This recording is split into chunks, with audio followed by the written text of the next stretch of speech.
ओम तत्पुरुषाय विद्महे वक्रतुण्डाय धीमहि तन्नो दन्ति प्रचोदयात्। नमस्कार बন্ধুসকল, মই ঋতুস্নান ৰাষ্ট্ৰস্বৰূপলৈ সকলোকে স্বাগত জনাইছোঁ। আজি মই কৰ্কট ৰাশিৰ বিষয়ে আগষ্ট মাহটো কেনে যাব চমুকৈ আলোচনা কৰিম। কৰ্কট ৰাশি, যে কৰ্কট ৰাশিৰ অধিপতি হৈছে চন্দ্ৰ। চন্দ্ৰ সদায় শুভ গ্ৰহ। যদি পাপ গ্ৰহৰ লগত প্ৰভাৱত থাকে তেতিয়া মানে পাপ গ্ৰহ হৈ যায়। যিহেতু চন্দ্ৰ কোনো নিজৰ পোহৰ নাই বুলি সকলোৱে জানে, গতিকে ৰাশিৰ অধিপতি হিচাপে চন্দ্ৰ সদায় শুভ বুলি ধৰিব পাৰি। কিন্তু এতিয়া চাওঁ আমি, আপোনাৰ ৰাশিৰ অধিপতি হৈছে চন্দ্ৰ, এতিয়া আছে কেন্দ্ৰত, তুলা ৰাশিত বহি আছে। গতিকে ৰাশিৰ অধিপতি হিচাপে তুলা ৰাশিত বহাৰ কাৰণে চন্দ্ৰ অতি শুভ। যিকোনো ক্ষেত্ৰতে কামত, আপোনালোকৰ দেহা বেমাৰ আজাৰ হ'লে সোনকালে ৰোগাৰোগ্য হোৱা, এইবিলাক কিন্তু অতি শুভ। আৰু আপোনাৰ ৰাশিতে বহি আছে ৰবি আৰু বুধ, গতিকে এটা ভাল যুগ হৈছে। বুধ আৰু ৰবি থাকিলে বুধায়িত্ব যুগ এটা হয়। এই যুগত মানুহৰ সা সম্পত্তি, মাটি বাৰী, গাড়ী ঘোঁৰা এইবিলাক মানে অহা, এইবিলাক মানে ভাল চান্স থাকে যিকোনো ক্ষেত্ৰত। আৰু এই যুগৰ কাৰণে মানুহে ৰাজ সন্মান লাভ কৰে। গতিকে বুধায়িত্ব যুগত বহুত ভাল ভাল ফল লাভ কৰিব আপোনালোকে এই মাহটোত। বিশেষকৈ এই 15 দিনত, আগষ্টৰ পৰা 15-16 আগষ্টলৈকে অতি শুভ আপোনালোকৰ। যদি কিবা মাটি বাৰী কাম আছে কৰি ল'ব পাৰে, যদি কিবা যিকোনো কাম আছে কৰি ল'ব পাৰে, বা পঢ়া শুনা যদি এডমিশ্যন আছে সোনকালে কৰি ল'ব পাৰে। যিকোনো ক্ষেত্ৰত বহুতখিনি শুভ ফল লাভ কৰিব। আৰু ৰোগাৰোগ্য, যদি আপোনাৰ বেমাৰ আজাৰ সৰু সুৰা হৈ আছে, আপোনালোক কিন্তু 15 আগষ্টৰ আগত বা 16 আগষ্টৰ আগত বেমাৰ আজাৰ সম্পূৰ্ণ ভাল হোৱা এটা চান্সো আছে, যদি আপোনালোকে সৰু সুৰা প্ৰতিকাৰো কৰে। ধনস্থানত যদি চোৱা, ধনস্থানত বহি আছে কেতু। টকা পইচাৰ ক্ষেত্ৰত কিন্তু অকণমান অভাৱ অনাটন যোগ হ'ব আৰু খৰচটো বৃদ্ধি হ'ব। যিটো কেতু অলপ খৰচ কৰা হ'ব পাৰে, সৰু সুৰা পেটৰ অসুখ অলপ অলপ হ'ব পাৰে, পেটৰ বিষ হ'ব পাৰে, হজম শক্তি নোহোৱা হ'ব পাৰে, এনেকুৱা মানে সৰু সুৰা অলপ অলপ বেমাৰ আজাৰ অলপ অলপ থাকিব পাৰে। বিশেষ ইমান চিন্তা কৰাৰ কোনো কাৰণো নাই। তৃতীয়ত আছে যিটো মংগল, তৃতীয় অধিপতি আছে বুধ। বুধ আছে আপোনাৰ নিজৰ ৰাশিতে, আৰু মংগল তৃতীয়ত থকাই, তৃতীয় হৈছে ভাতৃস্থান। ভাতৃস্থানৰ ভাতৃকাৰক গ্ৰহ হৈছে মংগল। গতিকে আপোনাৰ যদি ভাতৃ ভগ্নী, খুৰা ল'ৰা পেহী ল'ৰা আছে, তেওঁলোকৰ সৰু সুৰা অলপ অলপ বেমাৰ আজাৰৰ যোগ থাকিব, অলপ অলপ। বিশেষ ইমান চিন্তা কৰাৰ কোনো কাৰণ নাই। যিটো মংগলৰ শত্ৰু বুধ, আৰু বুধৰ গৃহতে মংগল বহি আছে, সেই শত্ৰুৰ কাৰণেহে শত্ৰু বৃদ্ধি এনেকুৱা মানে দেখা যায়। কিন্তু সাহসৰ ক্ষেত্ৰত মংগলে কিন্তু ভাল ফল প্ৰদান কৰিব। এইটো আপোনালোকে যদি army, police, military, forest guard এইবিলাকত যদি এপ্লাই কৰে বা প্ৰমোচনৰ ক্ষেত্ৰত আগবাঢ়িব খুজিছে, প্ৰমোচন যুগ থাকিব এই মাহত। আৰু দ্বিতীয় মাহতো, কিন্তু মই এই মাহতে কথা কৈছোঁ, প্ৰমোচন যুগ আছে আপোনালোকৰ। আৰু যিসকলে পঢ়া শুনা কৰিছে তেওঁলোকৰ কাৰণেও, কিন্তু যিসকলে কমাৰ্চ পঢ়িছে তেওঁলোকৰ কাৰণে অতি শুভ। যিহেতু ভাল ঠাইত বহি আছে মংগল। যেতিয়া মংগল যদি তৃতীয়, ষষ্ঠ, একাদশ এনেকুৱা যদি থাকে, তেতিয়া বহুতখিনি ভাল ফল প্ৰদান কৰে। গতিকে মংগলে কিন্তু আপোনালোকক ভাল ফল প্ৰদান কৰি আছে। এনে ক্ষেত্ৰত ভাতৃভগ্নীৰো শুভ হ'ব, আপোনালোকৰো শুভ হ'ব। যিবিলাক মানে সাহসীয়াল কাম আৰু কমিউনিকেশ্যনটো ভাল হ'ব, যিসকল ইউটিউবাৰ বা নিউজ চেনেল কাম কৰে তেওঁলোকৰ কিন্তু অতি শুভ এই মাহটো।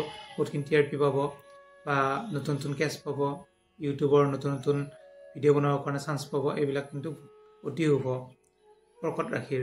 এতিয়া যদি চাওঁ আমি, চতুৰ্থ বহি আছে চন্দ্ৰমা। প্ৰথমতে কৈছোঁ কেন্দ্ৰত থকাৰ কাৰণে চন্দ্ৰ অতি শুভ।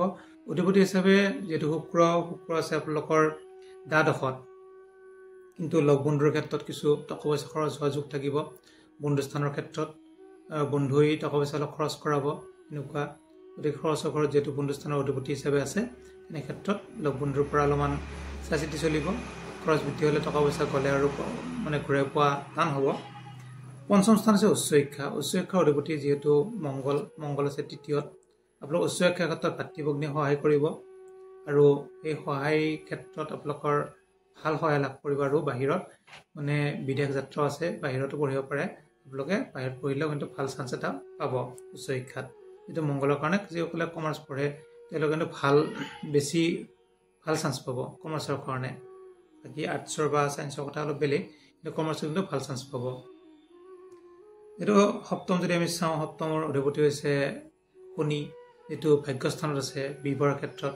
শনিয়ে কিন্তু অলপ বাধা বিঘিনি কৰে বিবাহৰ ক্ষেত্ৰত, কিন্তু শনি বৰ্তমান ভাগ্যৰ ঘৰ আৰু বৃহস্পতি, গুৰু বৃহস্পতি গৃহত থকাৰ কাৰণে বিবাহতো কিন্তু বহুতখিনি শুভ।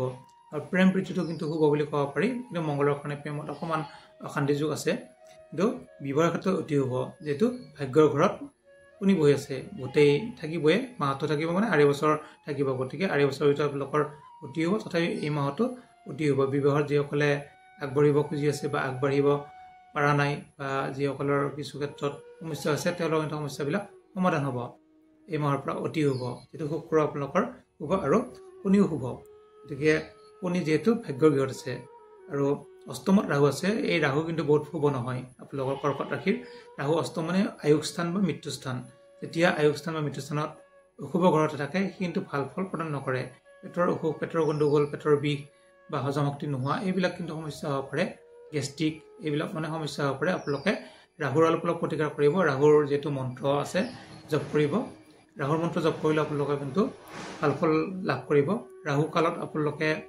লঘন দিব পাৰে সেই সময়খিনি একো খাব নালাগে ৰাহু কালটো 2 দিনৰ মূৰে 3 দিনৰ মূৰে আহি থাকে অলপ চাই চিতি ল'ব ৰাহু কাল কেতিয়া আছে বা আহে বিজ্ঞ জ্যোতিষৰ পৰা সুধি ল'ব তেতিয়া আপোনালোকে গম পাব ৰাহু কালত যদি আপোনালোকে অলপমান ৰাহুৰ প্ৰতিকাৰ কৰে 100% সুফল পাব বেলেগ টাইমত কৰিলে সুফল নাপায় কিন্তু ৰাহু টাইমত ভাল ফল পায় আমি যেহেতু টাইমটো ওলোৱা কিছুমানৰ অসুবিধাৰ কাৰণে শনিবাৰ আৰু মঙ্গলবাৰে পালন কৰিব দিয়া হয় এতিয়া কৰ্মত হ'ব বুলি কোৱা পাৰে কৰ্মাধিপতি হৈছে মঙ্গল আছে তৃতীয়ত যেটো তীৰ্থৰ কাৰণে ভাতৃভগ্নী আপোনাৰ কৰ্মত মানে সহায় কৰাটো এটা বাঞ্ছনীয় ভাতৃভগ্নী যদি সহায় কৰে ভাল ফল লাভ কৰিব আৰু প্ৰমোচনত থাকিব আপোনালোকৰ কিছুমানৰ প্ৰমোচন হৈছে যেহেতু আৰু কিছুমানৰ ট্ৰান্সফাৰ হৈছে গতিকে হ'ব বুলি ক'ব পাৰি আই ইনকামৰ ক্ষেত্ৰত যেহেতু অধিপতি শুক্ৰ আছে দ্বাদশত খৰচত ব্যয় গতিকে টকা পইচা খৰচ বৃদ্ধি হ'ব কিন্তু কিছু ভাল কামত লাগিব শুক্ৰৰ কাৰণে